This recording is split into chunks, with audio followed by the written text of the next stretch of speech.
یوں ہی جنگل کے اندر اللہ پاک نے طرح طرح کی مخلوقات کو پیدا فرمایا کہ ساری رب کی جتنی بھی مخلوقات ہیں ساری ایسی ہیں کہ بندہ دیکھ کر حیران رہ جاتا ہے،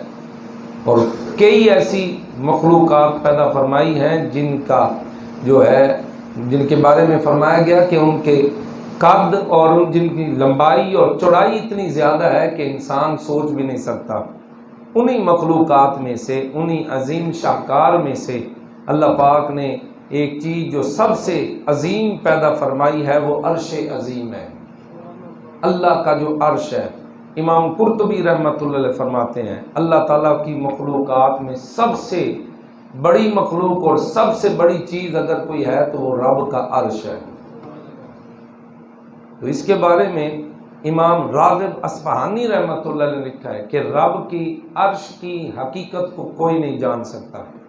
ہم صرف اس کا نام جانتے ہیں کہ رب کا عرش ہے کیسا، یہ اللہ پاک قیامت والے دن دیکھنا نصیب فرمائے گا۔ قیامت کا دن سب کو پتہ ہے نفسا نفسی کا عالم ہوگا، کوئی کسی کو پوچھنے والا نہیں ہوگا، نہ بیوی نہ بہن بھائی نہ ماں باپ کسی کو پوچھیں گے، نہ اولاد جو ہے وہ ماں باپ کو پوچھے گی۔ ایسی جو ہے کیفیات اور ایسے لمحوں کے اندر بندہ مارا مارا پھرے گا، سورج سوا نیزے پر یعنی بہت قریب آ کر جو ہے وہ آگ برسا رہا ہوگا، زمین تانبے جیسی ہو جائے گی۔ اس وقت کہیں کوئی سایہ نہیں ہوگا، ہاں اگر کسی چیز کا سایہ ہوگا تو رب کے عرش کا سایہ ہوگا۔ اور نبی پاک صلی اللہ تعالی وسلم نے اس کے بارے میں ارشاد فرمایا کہ 7 ایسے لوگ ہیں جن کو اللہ رب العزت قیامت والے دن اپنے عرش کا سایہ عطا فرمائے گا۔ اونچی آواز سے کہہ لیجئے، 7 لوگ ہیں۔ کون لوگ ہیں؟ نبی پاک علیہ الصلوۃ والسلام نے فرمایا نمبر 1 عادل حکمران، جو عدل اور انصاف کرنے والا ہے، جس نے زمین کے اوپر عدل کو قائم کیا۔ یہ نہیں کہ اپنے کوئی خرابی کریں تو ان کو چھوڑ دو، غیر کریں تو ان کو پکڑ لو، اپنے کریں پھر بھی عدل رکھتا ہے، غیر کریں پھر بھی، یعنی اپنے اور پرائوں کے درمیان کوئی فرق نہ کرے، عدل کے ساتھ حکمرانی کرے۔ فرمایا کل قیامت والے دن وہ بھی رب کے عرش کے سائے کے نیچے ہوگا۔ اور پھر فرمایا وہ نوجوان جس کی جوانی عبادت الہی میں گزری، وہ بھی رب کے عرش کے سائے میں ہوگا۔ اور فرمایا تیسرا وہ شخص جس کا دل مسجد سے نکلتے وقت بھی مسجد کے ساتھ لگا رہتا ہے، یوں مسجد سے گیا، گھر گیا ضرور ہے، کام کے لیے گیا ضرور ہے، اپنی دکان پر گیا ہے، اپنے مکان پر گیا ہے، کاروبار کے لیے نکلا باہر ضرور ہے، لیکن دل کے اندر دوبارہ یہ خواہش ہے کہ جب رب کی طرف سے بلاوا آئے میں اسی وقت دوڑتا ہوا رب کے گھر میں آ جاؤں گا۔ یعنی دل کے اندر یاد الہی ہے۔ فرمایا کل قیامت والے دن جب کوئی سایہ نہیں ہوگا، رب اس کو اپنے عرش کا سایہ عطا فرمائے گا۔ اور فرمایا وہ 2 شخص جو اللہ تعالیٰ کے لیے محبت کرتے ہوئے جمع ہوئے اور محبت کرتے ہوئے جدا ہوئے، یعنی جب ملے ہیں تو کوئی دنیاوی لالچ نہیں ہے۔ ایسے بھی کوئی محبت کرنے والے ہوتے ہیں کہ جو محبت کرتے ہیں صرف اللہ کو راضی کرنے کے لیے، صرف اللہ کی رضا کے لیے آپس میں محبت کر رہے ہیں، تو آپس میں ملے ہیں، گفتگو ہوئی، پھر جدا ہو گئے۔ فرمایا اللہ پاک ان کو بھی اپنے عرش کا سایہ عطا فرمائے گا۔ 5واں فرمایا وہ شخص جو خلوت میں اللہ کا ذکر کرتا ہو، جس کی تنہائی ایسی ہو کہ وہ رب کا خوف بھی رکھتا ہو، رب سے ڈرتا ہو، اور فرمایا اس کی آنکھوں سے آنسو بہہ جائیں، آنسو بہہ جائیں۔ نبی پاک علیہ الصلوۃ والسلام نے فرمایا نا کہ جس کی آنکھ کا ایک بال بھی خوف خدا سے تر ہو گیا، صرف ایک بال خوف خدا سے تر ہو گیا، فرمایا وہ بال کل قیامت والے دن اس کو جہنم میں نہیں جانے دے گا۔ رب کی بارگاہ میں عرض کرے گا میرے مولا تیرے خوف سے یہ رویا تو میں تر ہو گیا، میرے مولا اگر تو نے اس کو جہنم میں پھینکنا ہے تو مجھے بھی پھینک۔ رب کی بارگاہ میں وہ سفارش کرے گا، اللہ رب العزت فرمائے گا تو کیونکہ تر ہو گیا تھا، یہ رویا تھا، جا میں نے تیری سفارش قبول کی ہے، تیرے صدقے میں نے اس کو جہنم کے اندر داخل نہیں کرنا، اس کو جنت کے اندر داخل کر دیتا ہوں۔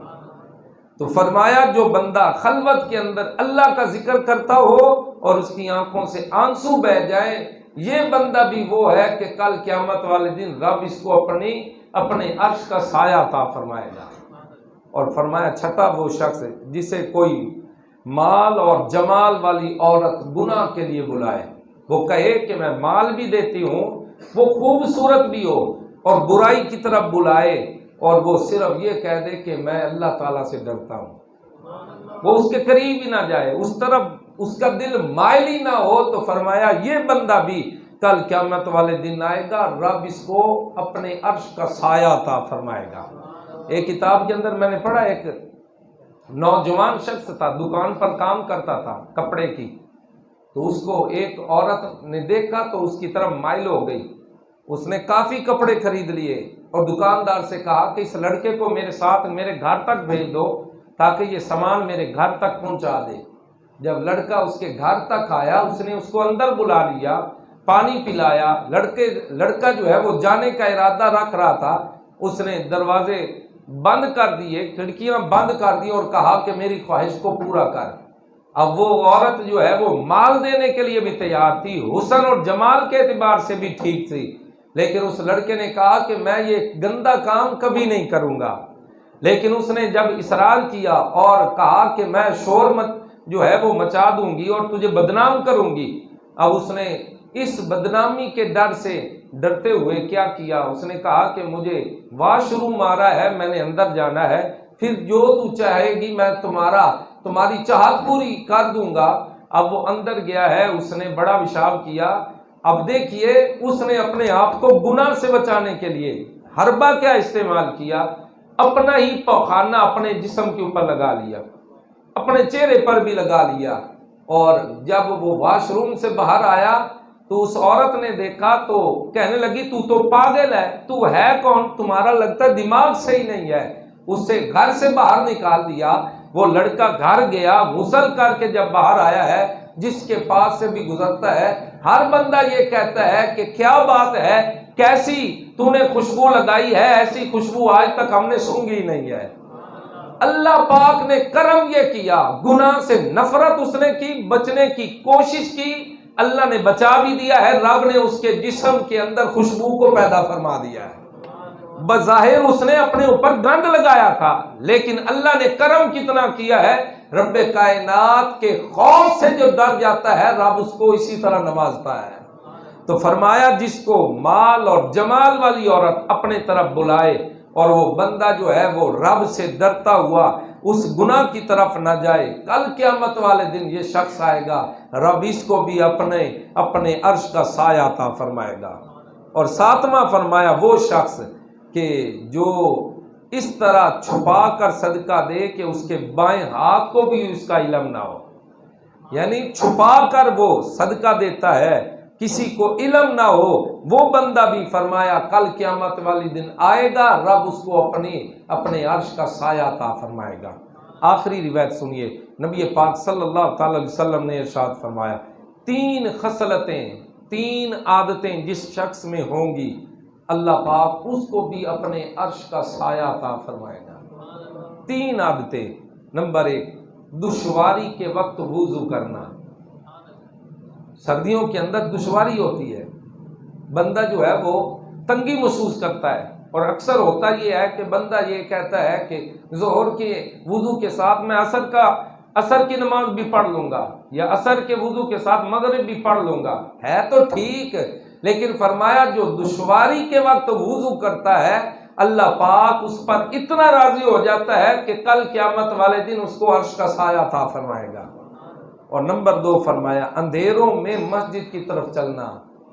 اندھیروں میں مسجد کی طرف چلنے سے مراد یہ بھی ہو سکتا ہے کہ عشاء کی نماز کے لیے آنا، اور یہ بھی ہو سکتا ہے کہ وہ فجر کی جماعت سے پہلے ہی مسجد کی طرف اندھیرے کے اندر چل پڑتا ہے۔ فرمایا یہ شخص بھی کل قیامت والے دن آئے گا، رب اس کو اپنا عرش کا سایہ عطا فرمائے گا۔ اور تیسرا فرمایا بھوکے کو کھانا کھلانا. اگر سائل دروازے پر آ جائے یہ مت دیکھو کہ وہ کیسا ہے، دے دو اس کو، ایک روٹی گھر میں پڑی ہے تو دے دو. یہ نہ کہو کہ میرے پاس نہیں ہے،